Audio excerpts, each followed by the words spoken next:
దేవుని స్తోత్రం. ప్రభు నామానికి మహిమ కలుగుగాక. దేవుని సన్నిధిలో సమకూడి వచ్చిన మీ అందరికీ యేసయ్య నామములో శుభవందనాలు తెలియజేస్తున్నాను. దేవుడు మనకు అనుగ్రహించిన మరొక గొప్ప ధర్మాన్ని బట్టి ఆయన కుటుంబంలో చేరి ఆయన ఆరాధించటకు, ఆయన సత్యాలు నేర్చుకున్నట్టు ప్రభుత్వం ఇచ్చిన అవకాశాన్ని బట్టి దేవునికి మహిమ కలుగుగాక. మనము తెస్సలోనిక పత్రికలను ధ్యానం చేసుకుంటూ ఉన్నాం. గత వారం 4వ అధ్యాయం మొదటి నుండి కొన్ని వచనాలు మనం చూసాం.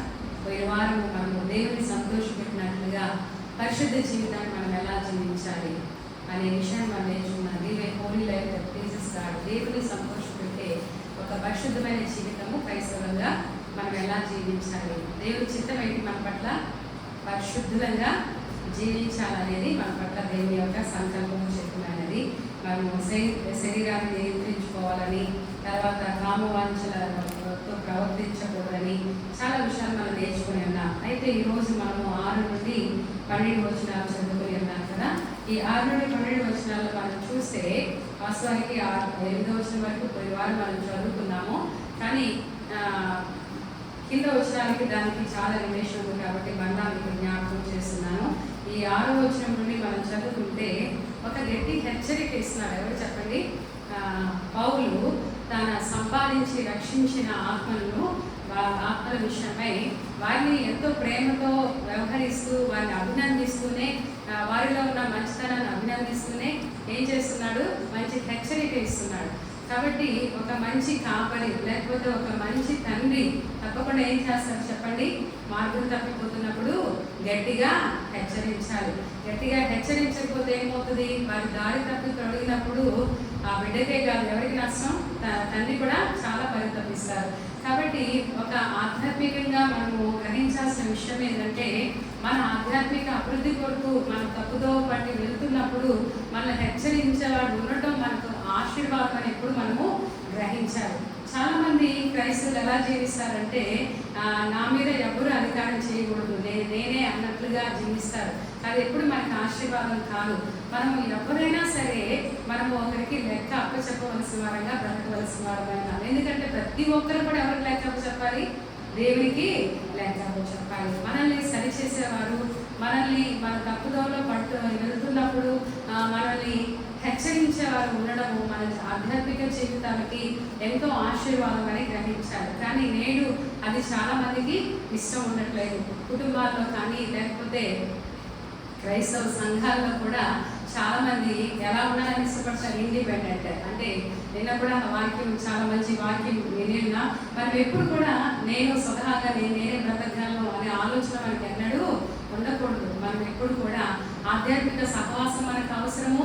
మనల్ని హెచ్చరించేవారు, మన తప్పుదో పడుతున్నప్పుడు నువ్వు చేసేది మంచిది కాదు అని హెచ్చరించేవారు మనకు ఉండటము ఆశీర్వాదం. దేవునికి స్తోత్రం చెల్లిద్దామా?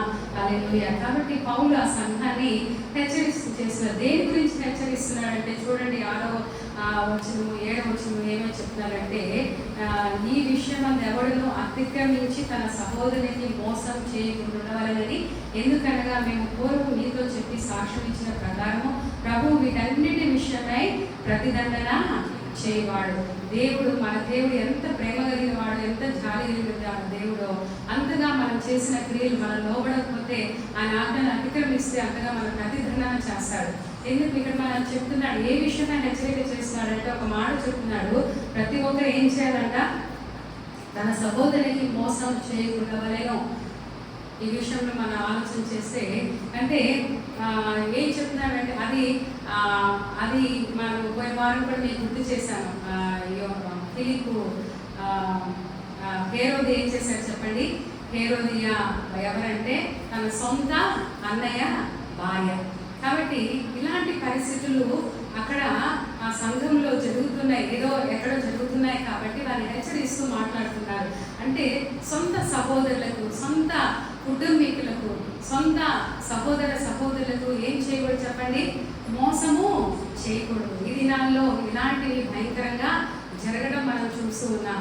కాబట్టి ఇక్కడ హెచ్చరించేస్తారు. అది ఒకవేళ శారీరకంగా మోసం చేయడమే కాదు, కానీ తమ సొంత ప్రయోజనాల కొరకు, తమ లాభం కొరకు, కుటుంబంలో సహోదరులు కొంతమంది జ్ఞానంగా ఉంటారు, కొంతమంది అమాయకంగా ఉంటారు, కొంతమంది అధిక ప్రేమ కలిగి ఏమందులే మా అన్నయ్యే, మా చెల్లి కదా, మా తమ్ముడు కదా అని అనుకుంటారు. దాన్ని అవకాశంగా తీసుకొని లోక సంబంధమైన తెలివితో సొంత సహోదరుని మోసం చేసేవారు ఎంతోమంది ఉన్నారు, చూస్తున్నాం సమాజంలో కదా. చాలా కాబట్టి అది వ్యాపారం అంటే ఒకవేళ నీకు వ్యాపారంలో నువ్వు నష్టపోయినా అది నీకు ఆశీర్వాదమే, కానీ నీ సహోదరునికో నీ సొంత తోటి వారికో వారిని మోసం చేసి నువ్వు లాభం పొందుకోవాలనుకుంటానంత దరిద్రత మరొకటి లేదు. అర్థమవుతుంది. అదే చెప్తున్నాడు పౌలు. మన జీవితంలో మనము నష్టపోయినా పర్వాలేదు, కానీ మన సొంత సహోదరులకి కుటుంబంలో, దేవుని కుటుంబంలో అయినా సరే, ఎక్కడైనా సరే మనం ఏం చేయకూడదు, మోసం చేయకూడదు. పరాయి ఈ విషయం ప్రాముఖ్యంగా ఏం చెప్తున్నాడు, పొరుగువారి భార్యను ఆశించడము లేదా పొరుగువారి భర్తను ఆశించడము ఇది భయంకరమైన పాపము అని ఎవరిని హెచ్చరిక చేస్తున్నారు, పౌలు ఆ సంఘాన్ని హెచ్చరిక చేస్తున్నారు. కాబట్టి మనము ఇలాంటివి ఈ విషయాల్లో చాలా బాధాకరమైన విషయం ఏంటంటే, క్రైస్తవ సంఘాల్లో దేవుని మందిరాలకు వెళ్ళే వారిలో ఎంతో మంది అక్రమ సంబంధాన్ని పెట్టుకొని దేవుని సన్నిధికి వెళ్ళే వాళ్ళని నేను చూస్తూ ఉంటాను. ఈ రోజుల్లో మన గుంటూరులో అయితే చాలా స్పెషాలిటీస్ ఉన్నాయి కదా, ఏంటి మెగా చర్చెస్ ఎక్కువ ఉన్నాయి. అక్కడ ఆ సేవకులకి వీళ్ళు ఎవరో తెలియదు. ప్రారంభంలో దేవుని సేవకుల మీద మేమే మోసపోయాం. మందిరానికి ఒకరు రెగ్యులర్గా వస్తుంటే వాళ్ళ హస్బెండ్ అండ్ వైఫ్ అనుకున్నా, మాకు తెలియదు. పనిలో పాల్గొందారు, అన్నీ తీసుకున్నారు. చివరికి తెలిసింది ఏంటంటే ఆమెకు సొంత భర్త ఉన్నారు, ఈయనకు సొంత భార్య ఉంది. ఆలోచించేది ఎవరిని మోసం చేస్తున్నారు వారు. దేవుడు వెక్కిరించేవాడు, మనుషుడు ఏమి ఇస్తాడు అదే కోసారు, కానీ ఆ తర్వాత వారు విడిపోయారు, ఎవరి దారిని వెళ్ళిపోయారు. ఇలాంటి పరిస్థితులు నేను ఒకసారి స్త్రీల గుడికి జరిగింది మనకి స్త్రీల ఉపవాస ప్రార్థన జరిగినప్పుడు ఒక సహోదరి నెక్స్ట్ డే వచ్చింది.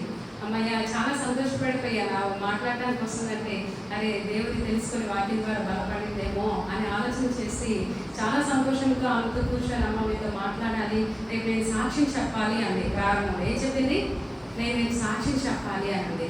నేను సంతోషపడిపోయి ఓకే నేను కుటుంబాశీర్వాదం గురించి జరిగింది కదా, ఏదో ఆమె మేలు పొందుకుంది, మొత్తానికి దేవుడు మాట్లాడాడని ఆలోచన చేసి కూర్చొని మాట్లాడుతుంటే ఆమె చెప్పిన స్టోరీ నాకు ఏం చెప్తావమ్మా సాక్ష్యము, ఏం చెప్పాలనుకుంటున్నావు అని అడిగితే ఆవిడ చెప్పిన విషయం అంటే అది ఎంత బాధ కలిగించిందంటే నాకు, అంటే భర్త లేరు కానీ వేరొక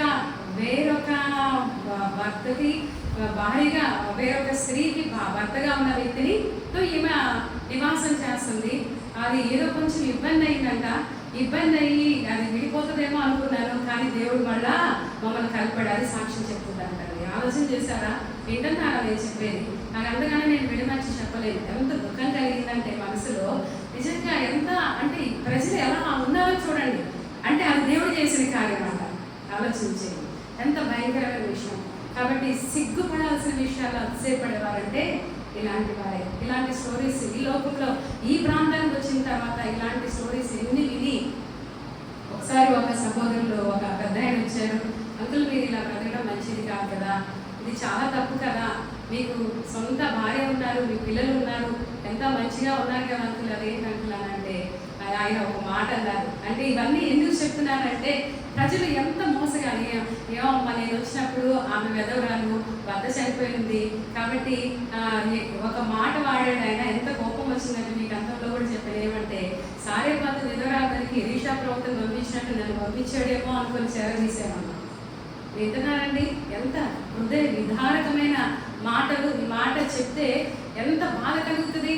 అంటే ప్రజలు ఇలాంటి వారు ఎంతమంది ఉన్నారో సంఘాల్లో, ఎవరిని మోసం చేస్తున్నారు, ఏం బ్రతుకుతున్నారు, ఎందుకు దేవుడు నిన్ను ఆశీర్వదిస్తాడు ఆలోచన చేయండి. కాబట్టి మన జీవితాల్లో మనం ఇక్కడ నేను పోయిన వారం కూడా మనం చదువుకున్నాం, దేవుడు ఏం చెప్తున్నాడు, పరిశుద్ధంగా జీవించడం వరకే మనం పిలువబడ్డా, పరిశుద్ధ జీవితం జీవించడమే మన పట్ల దేవుని చిత్తం.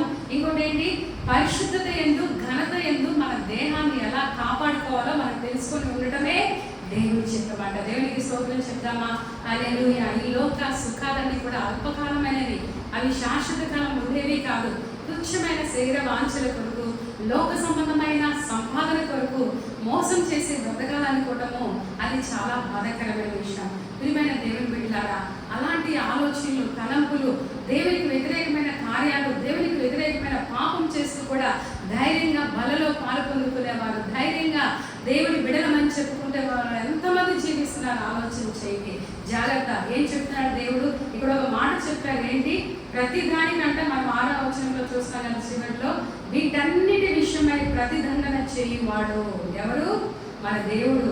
ఇష్టం వచ్చినట్లు దేవుడు ఏం చెయ్యట్లేదులే, చూడట్లేదులే, మనుషులకి ఎవరు తెలియట్లేదులే అని నీ ఇష్టం వచ్చినట్లు నువ్వు బ్రతుకుతున్నావేమో, కానీ వీటన్నిటి విషయంలో దేవుడు ఏం చేస్తాడంట? ప్రతిదండన చేస్తాడంట. దేవుని ఈ లోకంలో ఎవరైనా మనం తృణీకరిస్తే, ఎవరైనా మనం త్రోసివేస్తే వెళ్ళి దేవుని పాదాల దగ్గర పడయ్యా నువ్వే దిక్కు అని చెప్పొచ్చు, కానీ ఆయనే త్రోసివేస్తే ఎక్కడికి వెళ్తావు నువ్వు? అర్థమవుతుందా? నిత్య నరకంలోకి వెళ్ళడం తప్పితే వేరే మార్గము లేనే లేదు. కాబట్టి దేవునికి భయపడి మనము ఏం చేయాలి? పాపము చేయని వారంగా జీవించాలి. కాబట్టి పరిశుద్ధత ఎందు, ఘనత ఎందు మన దేహాన్ని కాపాడుకోవడం మనకు తెలిసి ఉండాలి. హెబ్రీ పత్రిక 13వ అధ్యాయం 4వ వచనం ఒకసారి చదువుదామా? హెబ్రీ పత్రిక 13వ అధ్యాయము 4వ వచనము. గత వారం కూడా చెప్పాను కానీ మనం అది చదువుకోలేదు. అక్కడ ఒక మాట ఉంది చూడండి. వివాహము అన్ని విషయాల్లో ఘనమైనది గాను, మార్పు నిష్కల్మషమైనది గాను ఉండవలేదు. వేశ్య సాంగులను వ్యభిచారులను దేవుడు తీర్పు తీర్చును. నువ్వు సొంత కుటుంబీకులను మోసం చేస్తూ మనము ఏదైనా చేస్తే వేశ్య సాంగులకు వ్యభిచారులందరికీ ఎవరు తీర్పు తీరుస్తారంటండి? మనుషులు కాదు. ఈ లోకం తీర్పు తప్పుగా తీర్చింది, చాలాసార్లు పక్షపాతంగా తీర్చవచ్చు, కానీ ఎవరు తీర్పు తీర్చేది చెప్పండి? దేవుడు తీర్పు తీరిస్తే భయంకరంగా ఉంటుంది. కాబట్టి వివాహ వ్యవస్థలో ఉండవలసిన విషయాలు బయటికి వెళ్ళినవి అంటే అవి నీ యొక్క జీవితాన్ని వినాశనం చేయడానికి దేవుని ఉగ్రతకు తీర్పుకు నువ్వు సిద్ధపడి ఉన్నావని అర్థం. కాబట్టి కల్మషం లేనిది గాను మనము అలా కల్మషం లేని వారు గాను మన కుటుంబీకులకు నమ్మకంగా ఉండడం అనేది చాలా ప్రాముఖ్యమైన దేవుని వాక్యం మనకి స్పష్టంగా తెలియపరుస్తుంది అనమాట. అలాగే మనము చూస్తున్నాం ఇక్కడ 7వ వచనంలో, ఈ అధ్యాయంలో చాలా చోట్ల మనము దేవుడు ఏమని చెప్తాడు? మన పరిశుద్ధంగా చూడండి. మీరు 7వ వచనంలో ఏమన్నది మనం చదివితే, పరిశుద్ధులు ఒకటే దేవుడు మనం పిలిచాను కానీ అపవిత్రులుగా ఉండటం మనకు తెలియలేదు. 3వ వచనంలో ఏముంది? 3వ వచనంలో మీరు పరిశుద్ధులు ఒకటే కళ్ళంటాయే అనగా మీరు జాగ్రత్తలకు దూరంగా ఉంటాయే దేవుని చిత్తము. 3వ వచనంలో మీరు పరిశుద్ధులుగా ఉండటమే దేవుని చిత్తము. 7వ వచనంలోనేమో పరిశుద్ధులు ఒకటే దేవుడు మిమ్మల్ని పిలిచాడు. అలాగే మనం చూస్తే ఇంకా 8వ వచనంలో ఏమనుంది? కాబట్టి ఉపేక్షించువాడు మనుషులు ఉపేక్షించడు, కానీ మీకు తన పరిశుద్ధాత్మను అనుగ్రహించు దేవుడే ఉపేక్షించుచున్నాడు. కాబట్టి మనము హెబ్రీ పత్రికలో మనం చూసినట్లుగా 12వ అధ్యాయంలో కూడా చూడండి ఒక మాట ఉంటుంది. హెబ్రీ పత్రిక 12వ అధ్యాయంలో 14వ వచనం. 12వ అధ్యాయం 14వ వచనంలో మనం చూస్తే, అందరితో సమాధానము పరిశుద్ధతలో కలిగినటకు ప్రయత్నించుడి. ప్రతి మాట బైబిల్లో ఇంగ్లీష్లో ఏమంటుంది అంటే శాంటిఫికేషన్ అంటది. పరిశుద్ధత ఇక్కడ శాంటిఫికేషన్ అనేది ఏంటంటే, పరిశుద్ధపరచబడటం అంటే ఏంటంటే, శాంటిఫికేషన్ అంటే పవిత్రీకరణ లేకపోతే పరిశుద్ధం చేయబడ్డ హృదయ ప్రక్షాళన. కరెక్ట్గా చెప్పాలంటే దేవుని ద్వారా, పరిశుద్ధాత్మ ద్వారా ఒక వ్యక్తి దేవుని ద్వారా పరిశుద్ధాత్మ సహాయంతో, ఎవరి ద్వారా చెప్పండి? దేవుని ద్వారా పరిశుద్ధాత్మ సహాయంతో ఒక వ్యక్తి పరిశుద్ధపరచబడుతూ ఉండటమే ఏమంటారు? శాంటిఫికేషన్ అంటారు. పరిశుద్ధపరచబడటం అని అంటారు. కాబట్టి ఈ శాంటిఫికేషన్ అనేది మనము దేవుని చేరుకునేంత వరకు ప్రతినిత్యము జరుగుతూ ఉండవలసిన పరిస్థితి. పరిశుద్ధాత్మ ద్వారా ప్రతినిత్యము మన హృదయంలో, తలంపులో, దేహంలో ఉన్న కల్మషం అంతా కూడా మనలో నివసించే పరిశుద్ధాత్మ ద్వారా కడగబడుతూనే ఉండాలి. అది ఎప్పుడు సాధ్యమైందంటే మనలో పరిశుద్ధాత్మ దేవుడు ఉన్నప్పుడు మాత్రమే అది సాధ్యమవుతుంది అనమాట. హెబ్రీ పత్రిక 10వ అధ్యాయం 31వ వచనం ఒకసారి చూడండి. హెబ్రీ పత్రిక 10వ అధ్యాయం 31వ వచనము. 10వ అధ్యాయం 31వ వచనం. జీవము కలిగిన దేవుని చేతిలో పడ్డ భయంకరం ఏంటంటే చెప్పండి? దేవునికి అవిధేయత చూపించి మనుషులు ఎవరు చూడట్లేదు, దేవుడు లెక్క చేయకుండా మనం తప్పు చేస్తే జీవము కలిగిన దేవుని చేతిలో పడటం ఎలాంటిదంట? దేవుడు తీర్పు తీర్చాడంటే ఏంటి? ఆయన చేతిలో మనం పడతాం. అది భయంకరమైన దేవుని వాక్యం సెలవిస్తుంది. అలాగే హెబ్రీ పత్రికలోనే మీరు చూడండి, ఇంకో మాట కూడా ఉంటుంది. 29వ వచనం చదవండి. హెబ్రీ పత్రిక 10:29. జాగ్రత్తగా చూడండి ఆ వచనం. ఇట్లుండగా దేవుని కుమారుని పాదములతో తొక్కి తాను పరిశుద్ధపరచబడుటకు సాధనమైన నిబంధన రక్తమును అపవిత్రమైనదిగా ఎంచి కృపకు మూలమగు ఆత్మను తిరస్కరించిన వాడు ఎంత ఎక్కువైన దండనకు పాత్రుడుగా ఎంచబడనని మీకు తోచి ఆలోచన చేయండి. దేవుడు ఎంతో గొప్ప కృప చూపించి అయోగ్యులం, మన ఎవ్వరు కూడా పరిశుద్ధులం కాదు, ఏ భేదం లేదు, అందరూ పాపం చేసిన వారమే, దేవుడు అనుగ్రహించి మహిమను పొందలేని స్థితిలో ఉన్న వారమే. ఆయనను దేవుడు మనల్ని ప్రేమించి తన సొంత కుమారుని మన కొరకు గీయడానికి వెనకంజ వేయక అంతగా మనల్ని ప్రేమించి మన పవిత్ర పరిశుద్ధుడు తన కుమారుని ఇచ్చి తన రక్తం ద్వారా మనం శుద్ధీకరించాలని చెప్పేసి ఆయన శరీరాన్ని అమర్చుకుని లోకానికి మన కోసం వస్తే ఆయన కూడా ఏం చేస్తారంటే కొంతమంది పాదాలతో త్రొక్కి తన పరిశుద్ధపరచుటకు సాధకమైన నిబంధన రక్తం అద్భుతంగా ఇచ్చి కృపకు మూలమగు ఆత్మను ఏం చేస్తారంటే దేవుని ఆత్మను తిరస్కరించేవాడు దండన తప్పించుకోలేడు. దేవుని ఇంత అవకాశం దేవుడు ఇచ్చినా కూడా ఇంత కృప దేవుడు చూపించి ఇంత దౌర్భాగ్యమైన జీవితం జీవిస్తున్న మనకు ఇంత కృపను దేవుడు మనకు అనుగ్రహిస్తే ఆ కృపను కాలదన్నే వారిని దేవుడు తీర్పు తీర్చుకున్నా ఉంటాడా? ఆలోచించే ప్రియమైన దేవుని బిడ్డ, మనం ఎప్పుడు కూడా దేవుని యందు భయభక్తులు కలిగి పరిశుద్ధంగా జీవించడానికి ప్రయాసపడుతూ దేవుడు నన్ను చూస్తున్నాడు, ప్రతి విషయంలో నేను ఆయనకి లెక్క చెప్పవలసిన చెప్పవలసిన వాడన అనే భయం మనకు లేకపోతే we cannot be called as a children of God. ఆయన బిడ్డలని చెప్పుకోవడానికి మనకు ఏ అర్హత యోగ్యత లేదనే సత్యాన్ని మనం గ్రహించగలరు. అందుకే పౌలు చాలాసార్లు భయం ఉంది, ఏం చేయొద్దంట, పాపం చేయొద్దు. ఎక్కడ చూడండి, దేవుడు మనకి ఇచ్చిన రక్షణ ఎలా కాపాడుకోవాలంట? భయముతో వణుకుతో సొంత రక్షణను ఎప్పుడుగా కాపాడుకోవాలి? అంతవరకు కాపాడుకోవాలి. దేవునికి స్తోత్రం చెప్దామా? హల్లెలూయా. విలువలేని అర్హత లేని మన బ్రతుకులకు దేవుడు ఇచ్చిన రక్షణ భాగ్యం ఎంత గొప్పది.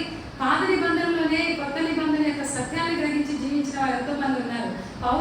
దావీదు గురించి ఆలోచన చేస్తే తన రాజరికాన్ని బట్టో, తనకున్న పలుకుబడిని బట్టో, తన స్థితిని బట్టో గర్వించలేదు. కానీ అయ్యా, నీవు ఇచ్చిన రక్షణ పాత్ర ఏంటది? నీవు ఇచ్చిన రక్షణ పాత్రను చేపలు పట్టుకొని ఏం చేస్తాడంట? జీవితాంతం ఏమున్నా లేకపోయినా ఈ రక్షణ బట్టి నేను స్థుతిస్తూ బ్రతికిపోతానయ్యా అని చెప్తున్నారు. దేవునికి స్తోత్రం చెప్తామా? దేవుడు ఇచ్చిన విలువ, రక్షణ విలువ నీకు తెలుస్తుందా? ఆయన వెండి బంగారం అంటే ఏదో వెలగల వస్తువులతో కాదు, తన అమూల్యమైన రక్తాన్ని ఇచ్చి మనం కొనుక్కున్నారనే సత్యాన్ని గ్రహిస్తే how much you will be thankful to God. నీకు దేవునికి ఎంత కృతజ్ఞతగా ఉంటావు. దేవునికి పట్ల నీకు కృతజ్ఞత ఉంటే అసలు పాపం చేస్తావా? ఒకసారి ఆలోచించేయండి. దేవుని పట్ల కృతజ్ఞత ఉంటే, దేవుని పట్ల ప్రేమ ఉంటే ఆయన విరోధంగా ఏమీ చేయలేవు.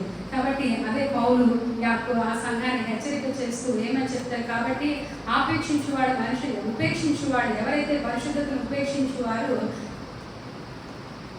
మనుషులు కాదు కానీ ఎవరికంట? తమకు పరిశుద్ధాత్మ అనుగ్రహించు దేవుడినే వాళ్ళు ఉపేక్షిస్తున్నారంట. కాబట్టి ఎవరైనా మీకు హెచ్చరిక చేసినప్పుడు, పరిశుద్ధ జీవితం వైపు మళ్ళుకోమని మాట్లాడినప్పుడు సంతోషంతో అంగీకరించి ప్రార్థన చేసి పశ్చాత్తాపంతో దేవుని వైపు మళ్ళుకుంటే అది మనకి ఆశీర్వాదకరంగా ఉంటుంది. కాబట్టి అది మనం తృణీకరిస్తే దేవునే తృణీకరించిన వారు అవుతామని దేవుని వాక్యం సెలవిస్తుంది. అలాగే 9 నుండి మనం చదువుకుందాం. సహోదర ప్రేమ గురించి మీకు రాయనక్కర్లేదు, మీరు ఒకరినొకడు ప్రేమించటకు దేవుని చేత ఏర్పరచబడతాయి. సహోదరుల ప్రేమ గురించి మీకు రాయనక్కర్లేదు అంటాడు. అంతకుముందు కూడా చెప్పాడు. అయితే వారు ఇంకా ఏం చెప్తున్నాడు? ఒకరినొకరు ప్రేమించటకు, మనము ఒకరినొకరు ప్రేమించటకు ఎవరి చేత ఏర్పరచబడ్డామంట? దేవుని చేత ఏర్పరచబడ్డాము. అలాగునే మాసిదోనియా అంతటా ఉన్న సహోదరులందరినీ మీరు ప్రేమించుతున్నారు. సహోదరులారా, మీరు ప్రేమ యందు మరి ఎక్కువగా అభివృద్ధి పొందవలని ఏంటంటే, మీరు బాగా ప్రేమిస్తున్నారు, మీరు చక్కగా ప్రేమిస్తున్నారు.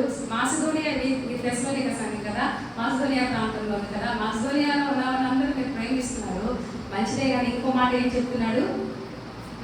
మీరు ప్రేమ యందు మరి ఎక్కువగా అభివృద్ధి పొందవలని. దేవునికి స్తోత్రం. హల్లెలూయా. కాబట్టి ఆలోచించేయండి. ఈ మన 2వ అధ్యాయంలో 3వ అధ్యాయంలో ఎక్కువగా సహోదర ప్రేమ గురించి, పరిశుద్ధ జీవితం గురించి పదే రిపీటెడ్గా మనకి చెప్తూనే ఉన్నాడు. అవునా? చూడండి, ముందు వచ్చినప్పుడు కూడా మనం చూసాం కదా. అంతకుముందు 3వ అధ్యాయంలో 9వ వచనం అనుకుంటాను. చూడండి ఏమంది? మేము మీ ముఖం చూసి మీ విశ్వాసంలో ఉన్న లోపం తీర్చినట్టు అనుగ్రహించిన ప్రార్థనగా అత్యధికంగా దేవుని గురించి మన దేవుడు ఇక్కడ ఎక్కడ చెప్తాడు 12వ వచనం చదవండి. 3వ అధ్యాయం. మరియు మన ప్రభువైన యేసు తన పరిశుద్ధులందరితో వచ్చినప్పుడు మన తండ్రి అయిన దేవుని ఎదుట మీ హృదయములను పరిశుద్ధత విషయమై అనింద్యమైనదిగా ఆయన స్థిరపరచుటకై మేము మీ ఎలాగో ప్రేమలో అభివృద్ధి పొంది వర్ధిల్లుచున్నామో అలాగే మీరును ఒకరినప్పుడు మనుషులందరిలో ప్రేమలో అభివృద్ధి పొందు వర్ధిల్లినట్లు ప్రభు దయచేయుగాక. ఆమేన్. చూడండి, దేవుని సహోదర ప్రేమ ఎంత ప్రాముఖ్యమో నేను చెప్పాను. ఇది అగాపే లవ్. ఏమి లవ్? Agape love. లోక సంబంధమైన ప్రేమకు ఉన్న నిర్వచనం వేరు, ప్రజల అవగాహన వేరు. కానీ ఎక్కడ పౌలు ప్రేమ అని చెప్తున్నాడో గాడ్లీ లవ్, సహోదర ప్రేమ అంటే అగాపే లవ్ అంటారు దీన్ని. దేవుని అంటే దేవుని ప్రేమ. ఏం ప్రేమ చెప్పండి? అగాపే లవ్ అంటే ఏంటి? దేవుని ప్రేమ. మీకు ఎప్పుడు ఒక వచనం గుర్తు చేస్తూ ఉంటాను. రోమాపత్రిక 5:5 ఏముంది? మేము అంత ఎదగలేదంటారా? 5:5 ఎన్నిసార్లు చెప్పానో మీకు. రోమాపత్రిక 5:5 ఏముంటుంది? పరిశుద్ధాత్మ ద్వారా దేవుని ప్రేమ ఎక్కడ కుమ్మరించబడిద్దంట? మన హృదయాల్లో కుమ్మరించబడిద్దంట. పరిశుద్ధాత్మ ద్వారా దేవుని ప్రేమ. ఏ ప్రేమ? దేవుని ప్రేమ మన హృదయాల్లో కుమ్మరించబడుతుంది. దేవుని ప్రేమ మన హృదయాల్లో కుమ్మరింపబడినప్పుడు, ఆ దైవ ప్రేమ మనకు ఉన్నప్పుడు ఎవరిని మోసం చేయము, ఎవరి మీద ఈర్ష్య ఉండదు, ఎవరి మీద ద్వేషం ఉండదు, కక్ష ఉండదు, క్రోధం ఉండదు. దేవుని బిడ్డలని చెప్పుకుంటూ మన కక్ష, క్రోధం, ఈర్ష్య, వ్యసనాలు ఉంటనే అని అంటే ఇట్స్ నాట్ గాడ్లీ లవ్. నీకు దైవ ప్రేమ లేదని అర్థం. ఆ దైవ ప్రేమ ఎలా కుమ్మరించబడింది అంటే మన హృదయంలో చెప్పండి, పరిశుద్ధాత్మ ద్వారా. మన సామర్థ్యం కాదది. మనలో పరిశుద్ధాత్మ దేవుడు ఉన్నప్పుడు మనం ఎంతగా ఎదుగుతాం చెప్పండి? శత్రువులు కూడా ప్రేమించే స్థితికి ఎదుగుతాం. అది దైవ ప్రేమ ద్వారా, పరిశుద్ధాత్మ ద్వారా మన హృదయాలు కుమ్మరింపబడే దైవ ప్రేమ ద్వారానే సాధ్యం. కానీ మరి దేని వలన సాధ్యపడదు. గుర్తుపెట్టుకోండి ఈ విషయం. కాబట్టి దేవుని ప్రేమ మన హృదయాలు కుమ్మరింపబడేది పరిశుద్ధాత్మ దేవుడు మనలో ఉంటేనే అది సాధ్యమవుతుంది. ప్రేమ ఎందుకు మరి ఎక్కువగా ఏమవ్వాలంట? అభివృద్ధి చెందాలి. అభివృద్ధి చెందినప్పుడు మనం సెలెక్టెడ్గా ప్రేమించాం. దేవుని ప్రేమ ఎవరి హృదయాల్లో ఉంటుంది? వాళ్ళు సెలెక్టెడ్గా ప్రేమించారు. ఏం చేస్తారు? అందరినీ ప్రేమించగలుగుతారు. దేవునికి స్తోత్రం చెప్దామా? హల్లెలూయా. కాబట్టి మనము 2 విషయాలు నేర్చుకున్నాం ఈ వచనాల్లో. ఒకటి ఏంటంటే శాంటిఫికేషన్, పరిశుద్ధపరచబడటము. మ్యూచువల్ లవ్ అంటే ఒకరినొకరు అర్థం చేసుకుంటూ సహోదర ప్రేమ కలిగి, దైవికమైన ప్రేమ కలిగి ముందుకు వెళ్ళాలని నేర్చుకున్నాం. ఇంకొక విషయం చెప్పాడు కింద వచనాల్లో వెళ్తే చదవండి. సంఘమునకు వెలుబడి వారి ఎడల మర్యాదగా నడుచుకోవచ్చు, మీకేమి కొలువు కాకున్నట్లు మేము మీకు ఆజ్ఞాపించిన ప్రకారం మీరు పరుల జోలికి పోక. ఇక్కడ 2 విషయాలు చెప్తున్నాడు. ముందు పరుల జోలికి పోక అనే విషయం గురించి మనం ధ్యానం చేసుకుని తర్వాత ముందుకు వెళ్దాము. ఇక్కడ మనం చూస్తే మనము పరుల జోలికి పోకూడదు అని, తర్వాత ఏం చెప్తున్నాడు? మన సొంత కార్యాలు మనం జరుపుకుంటూ చేసుకోవాలని చెప్తున్నాడు. కాబట్టి మనము చాలాసార్లు మన విషయాలు మనం చూసుకోవడానికే టైం ఉండదు. పరుల విషయాలు, మన జీవితాన్ని దేవుడి ముఖం చూసుకుంటూ మన జీవితాన్ని పరిశుద్ధపరచుకోవడానికి మనకు సమయం సరిపోతలేదు. పరుల జోలు వెళ్ళాల్సిన అవసరం మనకి ఏముంది? చూడండి, 1 పేతురు 4:15 ఒక మాట ఉంటుంది. అది చదువుకున్నాం మనము. 1 పేతురు 4:15 చదవండి.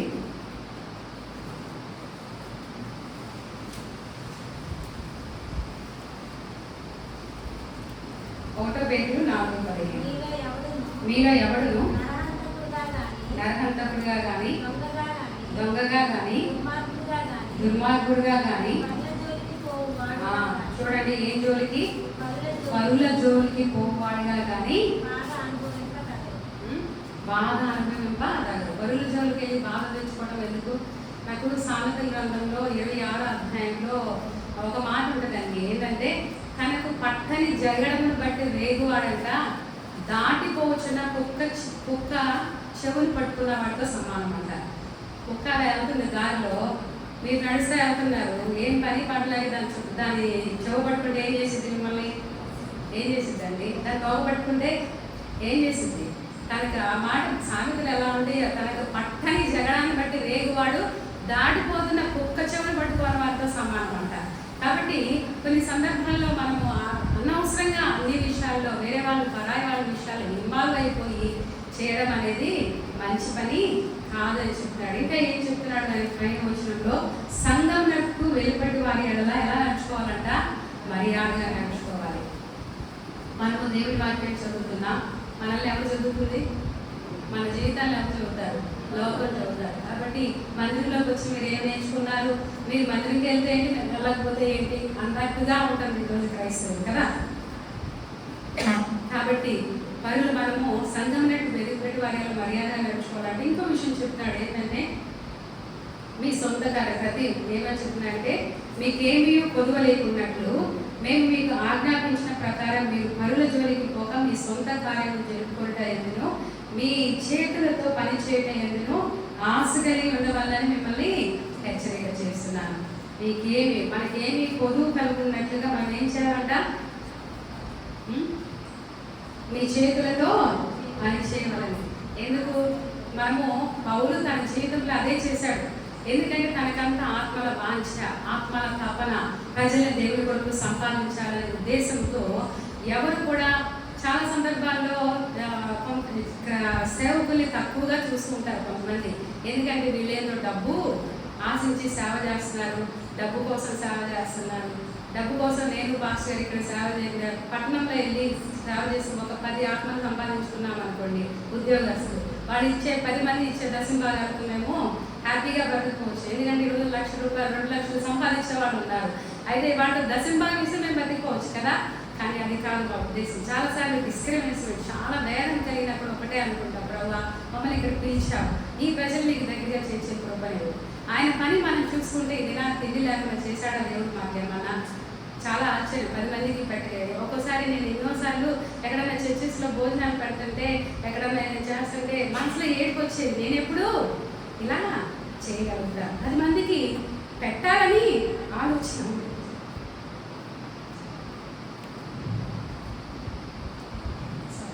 దేవుడు ఎంత గొప్పవాడంటే మనం అడుగువాడి కంటే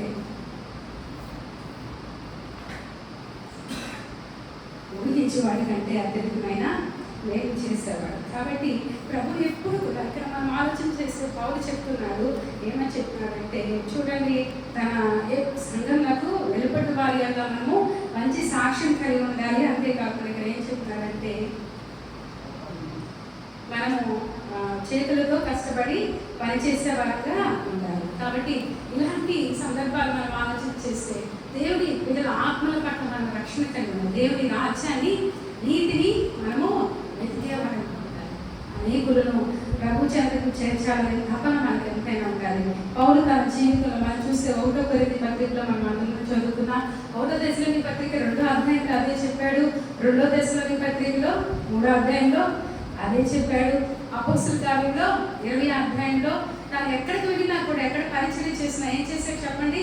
తన సొంత చేతులతో పనిచేసి దేవుని రాజ్యానికి అవమానం కలుగుతుండగా, సంఘానికి వెలుపటి వారు ఏలెత్తి చూపకుండా తను ఆ విధంగా పనిచేశారు కదా. 1 కొరింథీ 9వ అధ్యాయము, 2 కొరింథీ 11వ అధ్యాయం. ఎందుకు మనం ఆలోచన చేస్తే సంఘం వెలుపటి వారు ఏలెత్తి చూపించకూడదని కష్టపడి ఏం చేశాడంట? పని చేశాడంట. దేవునికి స్తోత్రం చెప్దామా? హల్లెలూయా. మన జీవితంలో మనము చాలా సందర్భాల్లో ఎంతో మంది గొప్ప గొప్ప వ్యక్తులు బైబిల్ చదివి రక్షించబడాలి, దేవుని కొరకు జీవించాలని ఆశ కలిగి ఉన్నప్పటికీ కూడా క్రైస్తవులను చూసి ప్రభువుని వెంబడించలేని పరిస్థితి. ఎందుకంటే మనము దేవునికి ఇన్ని తెలిసిన మనము దేవునికి అవమానం తెలియక అంతకుముందు పాపం చేశామేమో, తెలియక అంతకుముందు దేవునికి అవమానకరంగా జీవించామేమో. కాబట్టి దేవుని వాక్యాన్ని లోతుగా తెలుసుకున్నప్పుడు, దేవుని ప్రేమలో ఎదుగుతున్నప్పుడు మనం ఏం చేయాలి చెప్పండి? ఇంకా ఇతరులకు మాదిరికరంగా ఉండటానికి, ఆశీర్వాదకరంగా ఉండటానికి ప్రయత్నించే వారంగా ఉండాలి. కాబట్టి ఎంత తపన, ఎంత డబ్బు, ఎంత కోట్ల ఆస్తున్న వ్యక్తి అన్ని విడిచిపెట్టి ప్రభు కొరకు సమస్తం నష్టంగా పెంటతో సమానంగా ఎంచుకున్నారంట. దేవునికి స్తోత్రం చెప్దామా? హల్లెలూయా. విలువైన దాని కొరకు నేను మీకు బైబిల్ స్టడీ చేసినప్పుడు మనం ఒక విషయం నేర్పించాను మీకు. ఒకటి మనం తెలుసుకున్నాం ఎన్నో అధ్యాయంలో, అంటే దురాత్మ పట్టిన వ్యక్తి గెరాసీల ప్రాంతంలో ఏం చేస్తున్నాడు? తను బంధకాల్లో తెచ్చేసుకుంటున్నాడు, బట్టలు లేకుండా తిరుగుతున్నాడు. అలాంటి వ్యక్తి రక్షణ దేవుడు తనలో ఉన్న దురాత్మ నెలగొడితే ఆ ఊళ్ళో వాళ్ళందరూ ఏమన్నారు? ఇక్కడ నుండి వెళ్ళిపోమని ఏజెంట్ పంపించారు. మనుషులకి సంపాదన ప్రాముఖ్యం, డబ్బు ప్రాముఖ్యం. దేనికంటే? ఆత్మల కంటే. లోకమంతా కూడా అలాగే అలాగే ఉంటుంది. కాబట్టి మనకి ఈ లోకంలో ఏది ప్రాముఖ్యం కాదు, మన ఆత్మలు కాపాడుకొని దేవుని సన్నిధిలో పరిశుద్ధంగా నిర్దోషంగా నిలబెట్టడము, అలాగే మనతో పాటు కొంత ఆత్మను దేవునికి సన్నిధులుగా చేర్చడమే మన ఉద్దేశమై ఉండాలి. కాబట్టి అలాంటి కృపను మనకు దేవుడు ఇవ్వాలని, ఏ విషయాలు మనం వెనకబడిపోయి దూరమై ఉన్నామో, దేవునికి బాధాకరంగా జీవించాము, ఎవరమో పర్ఫెక్ట్ కాదు, నేను కూడా ఎన్నోసార్లు దేవుని బాధ పెట్టిన దాన్ని, గాయపరిచిన దాన్ని, కానీ మన తప్పులు తెలుసుకుని దేవుని దగ్గరికి వచ్చి పశ్చాత్తాపులై కన్నీరు కాచి ప్రభువుకు సాక్షిగా జీవిస్తూ పరిశుద్ధతను, దైవ ప్రేమలో పరిశుద్ధతలో వృద్ధి చెందుతూ ఆయన స్వరూపంలోకి మార్చబడాలనేది దేవుని ఉద్దేశమైంది. ఇంతకాలం దేవుని సన్నిధికి వస్తున్నాం, మన ప్రయారిటీస్ ఎలా ఉన్నాయి? ఈదేం కూడా చాలా మంది ఊళ్ళు వెళ్ళారు, ఎవరెవరు ఏ కారణాలు పెట్టి వెళ్ళారో తెలుసు, రాస్తారు ఫోన్లో కొంతమంది. కానీ మన ప్రయారిటీస్ అలా ఉన్నాయి. ఏం చెప్తాం, మన ప్రాధాన్యతలు దేవుడై ఉంటే అన్నీ బాగానే ఉంటుంది. కానీ కొన్ని సందర్భాల్లో మన ప్రాధాన్యతలు మారిపోతున్నాయి. పరిశీలన చేసుకుందాం. ఇంతగా ప్రాణత్యాగం చేసి ప్రేమించి విమోచించి రక్షించిన ప్రభు పట్ల నీ ప్రేమ ఎలా ఉంది, నీ త్యాగం ఎలా ఉంది? ఒక్కసారి ఆలోచిద్దాం. అందరూ లేచి నిలబడదాం, ప్రభుని ఆరాధన చేద్దాం. దేవదేవుడు మన జీవితంలో చేసిన ప్రతి వేలును బట్టి, కార్యాలను బట్టి, ఆయన ఇచ్చిన రక్షణ భాగ్యాలను బట్టి దేవుడి కృతజ్ఞతాస్తుతులు చెల్లిస్తూ ఆయనకు నమ్మకస్తులుగాను, కృతజ్ఞత కలిగిన వారుగాను, దేవునికి మహిమకరంగాను జీవించినప్పుడు పరిశుద్ధాత్మ దేవుడు సహాయం చేయాలని ప్రార్థన చేద్దాం. అందరూ